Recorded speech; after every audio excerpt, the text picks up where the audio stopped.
Ugh. Oh, it's so cold out here.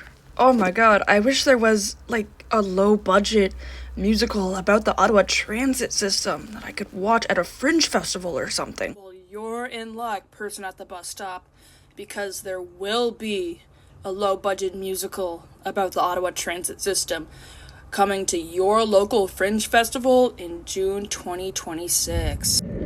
That's right, a brand spanking new musical.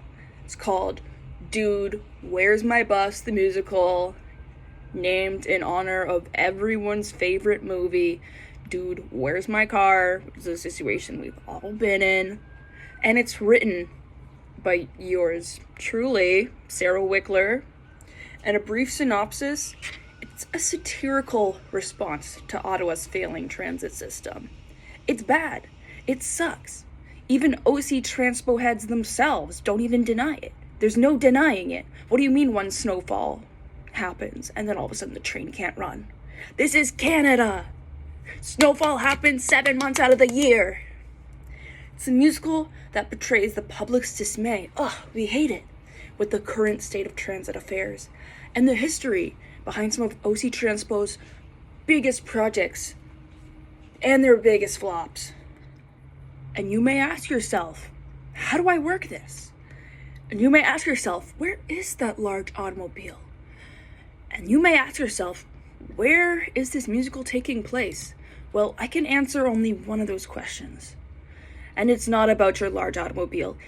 It is taking place at Arts Court in the Black Box Theater. It seats about 80 people. Yeah? Are we gonna sell that amount? Probably not. Best we can get, 32 people. Shooting for 50 though. Shooting for 50. And David Byrne might ask himself some other questions. Like, where is this theater located? And he also may ask himself, which services are included with the venue? And I'm here to answer that. The theater is located on Daly Avenue, near the intersection of Daly and Waller. And what services are included? Both the box office, technicians, and for an extra fee, they can run your ticket website too. Yeah. Some other questions you may have? Who's gonna be in this? How big is the cast? Who's directing it? Is it gonna be me? No. It's not gonna be me. It's gonna be a professional. And who's gonna be in this? An ensemble of 4, count 'em, 4 professional actors and a professional stage manager, who we all know is what keeps the entire show together. And without them, everything would go wrong all the time. And who else will be a part of the creative team besides the director, the stage manager, and the 4, count them, 4 actors? Well, a producer, aka me, and a designer, aka you. No, just kidding. It's also gonna be me. And down to the serious stuff. How much is this gonna cost? Where is this money gonna come from? I have the answer. How to be brave? How can I love when I'm afraid to fall? But watching you stand alone, all of my doubt suddenly goes away somehow. One step closer. I have died every day waiting for you.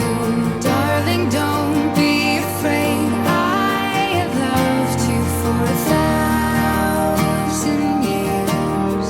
I love you for 1,000 more.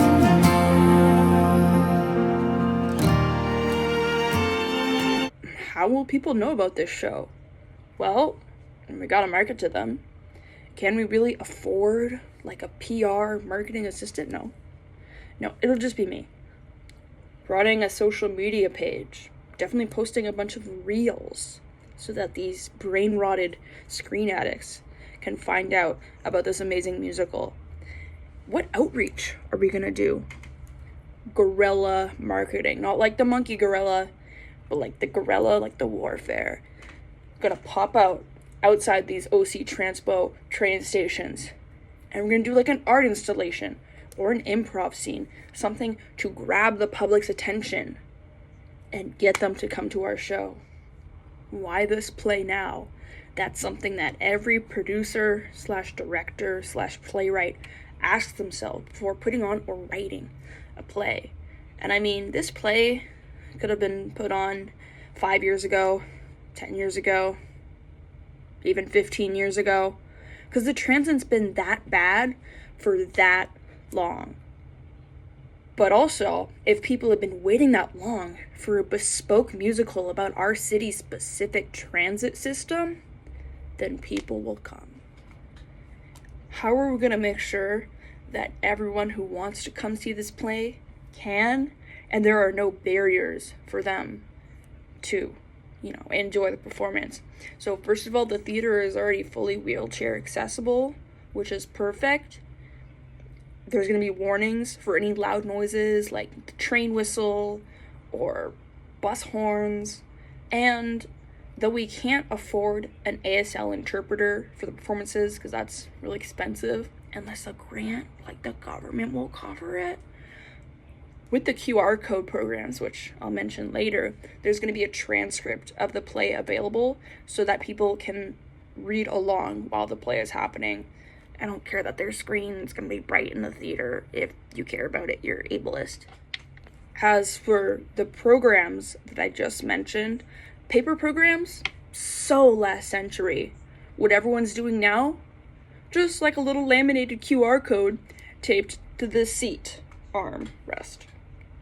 Like when you go into a craft brewery or like any restaurant that was built after 2015, there's like a little QR code on the table, and that's how you get your menu. So same way we'll be doing the program. Also, the program will be designed by me on Canva for free. In conclusion, that will be the play that I'm self-producing. So Fringe Fest, please pick my name out of the lottery. If it doesn't get picked, I'm going to keep applying year after year. So this might debut in 2036, 2046, 2056. Do we think that we'll even have the buses then? No, they're going to be air buses. They're going to fly. Unless AI ruins the entire environment and the world bursts in flames, which will probably happen before flying cars. Thank you so much.